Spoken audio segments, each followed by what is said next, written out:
20 years ago, September 11, 2001, 40 courageous men and women aboard United Flight 93 stopped terrorists from crashing the plane into the U.S. Capitol.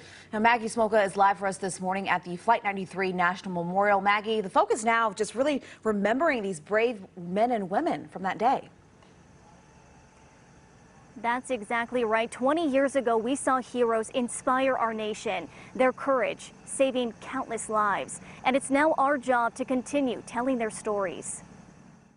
As the years pass, it never is easy. The deep wounds of September 11th slowly become scars. And healing is really what it's all about. Always there, always present. But it's how we choose to remember this day that makes all the difference. And that's what you try to do, is eventually get away from the bad memories about it and think the good memories about Lauren. Let's remember 9/11 for the brave men and women. She earned a hero badge for sure.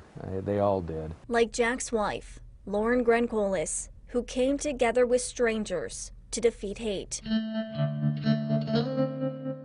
On a beautiful sunny day, Lauren heads back home to California after going to her grandmother's funeral in New Jersey. She boards United Airlines Flight 93, a plane she wasn't even supposed to be on. She never got to an airport early, and on this day she did, and got put on the earlier flight, which she was delighted about. I mean, she phoned home, left me a message. The second message she would leave this day had a different tone. She said, Jack, pick up, honey. Okay, I just want to let you know there's a little problem on the plane. After learning about the hijacking, she makes a final call to loved ones before reaching her final resting place. Even in moments of her peril, she wanted to comfort me.